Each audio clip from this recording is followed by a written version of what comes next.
रामेश्वरम यात्रा के दौरान ट्रेन हादसे से बचाने चले आए स्वयं महादेव, जिसे देखकर आपका भी दिल दहल जाएगा। रामेश्वरम मंदिर हिंदुओं के प्रमुख धार्मिक एवं पवित्र तीर्थ स्थलों में से एक है। तमिलनाडु के रामनाथपुरम जिले में स्थित यह मंदिर 4 धामों में से एक माना जाता है। हिंदू धर्म के लोगों में यह मान्यता है कि चारों धाम जैसे कि बद्रीनाथ, जगन्नाथपुरी, द्वारका और रामेश्वरम की यात्रा करने से मोक्ष की प्राप्ति होती है। इसका अपना अलग महत्व माना जाता है। ऐसा माना जाता है कि यहाँ डुबकी लगाने से सारी बीमारियां और दुख दरिद्र दूर हो जाते हैं। दक्षिण भारत में बना यह मंदिर 12 ज्योतिर्लिंगों में से एक माना जाता है। दोस्तों, आज की घटना रामेश्वरम मंदिर से जुड़ी हुई है, तो आगे बढ़ने से पहले महादेव के सभी सच्चे भक्ति कमेंट बॉक्स में हर हर महादेव जरूर लिखें और इस चैनल को सब्सक्राइब करना मत भूलें। आज की घटना है महाराष्ट्र में रहने वाले एक व्यक्ति अंकित की। अंकित एक स्कल्पचर है और इसी कारण से उसे भारत के पुराने मंदिरों में जाकर वहां के आर्ट को समझना और वहां की कलाओं को समझना बहुत ज्यादा पसंद है। अंकित भारत में कई मंदिरों में जाकर वहां के आर्ट को, वहां की संस्कृति को समझता था और कुछ नया बदलाव अपने स्कल्पचर में करता था। अंकित 3 धाम की यात्रा कर चुका था और अब उसे रामेश्वरम की यात्रा करनी थी। अंकित निकल पड़ा रामेश्वरम की यात्रा पर। महाराष्ट्र से रामेश्वरम के लिए ट्रेन जाती है जो केवल भक्तों से भरी हुई होती है। रामेश्वरम पहुंचकर अंकित वहां की खूबसूरती, रामेश्वरम और मंदिरों की मूर्तियों को देखकर मंत्रमुग्ध हो गया और अपनी पूजा संपन्न की। रामेश्वर मंदिर में कई प्रकार के विधि विधान होते हैं। वहां पास में एक पंडित थे। वे रामेश्वरम मंदिर के बारे में कुछ तथ्य बता रहे थे। मंदिर में काफी भीड़ लगी हुई थी और सभी श्रद्धालु बैठकर बड़े ध्यान से रामेश्वरम मंदिर से जुड़ी बातें सुन रहे थे।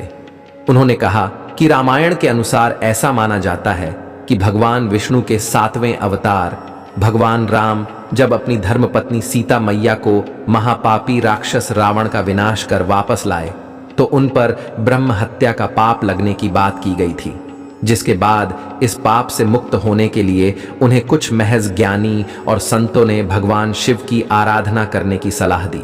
लेकिन द्वीप में कोई शिव मंदिर नहीं था, इसलिए भगवान राम ने रामेश्वरम में शिवलिंग की स्थापना करने का निश्चय किया।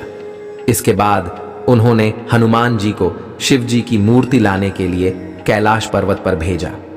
प्रभु राम की आज्ञा का पालन करते हुए हनुमान जी शिव प्रतिमा लेने चले गए, लेकिन उन्हें लौट में देर हो गई, जिसके बाद माता सीता ने समुद्र किनारे परी रेत से ही शिवलिंग का निर्माण किया और यही शिवलिंग बाद में रामनाथ के नाम से जाना गया। इन तथ्यों को सुनकर सभी भक्ति मंत्र मुग्ध हो गए। उनका रामेश्वर मंदिर आना जैसे सफल हो गया था। अंकित भी इन कथाओं को सुन रहा था। आध्यात्मिकता में उसका विश्वास बहुत अधिक था। अंकित को अध्यात्म से जुड़े हर मंदिर के कलाओं से जुड़े चीजों को जानने में बहुत दिलचस्पी थी। जब उसे रामेश्वरम मंदिर के इतिहास के बारे में पता चला तो उसने तय किया कि वो अन्य मंदिरों के सभी इतिहासों की खोज करेगा। रामेश्वरम पूजा कर अंकित घर वापस जा रहा था। यह ट्रेन रामेश्वरम से महाराष्ट्र को जाती और केवल रामेश्वरम के श्रद्धालुओं से भारी हुई थी। ट्रेन में काफी भीड़ थी। रामेश्वरम से निकलते ही ट्रेन एक ब्रिज से होकर गुजरती है।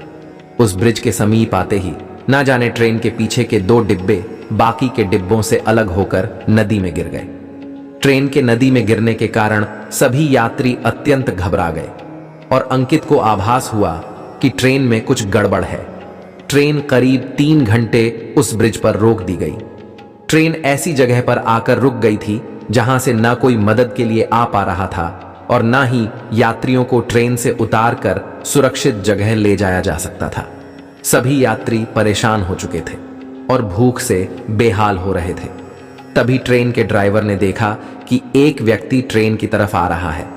उस व्यक्ति को आते देखकर ट्रेन के ड्राइवर को और यात्रियों को साहस मिली कि शायद कोई उपाय निकाला जा सकता है।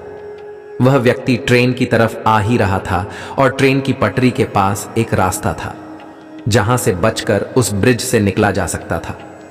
उस व्यक्ति ने आकर ड्राइवर से कहा कि धीरे धीरे सभी यात्रियों को इस रास्ते के जरिए बाहर निकाला जा सकता है। ड्राइवर ने उस व्यक्ति की बात सुनकर ठीक वैसा ही किया।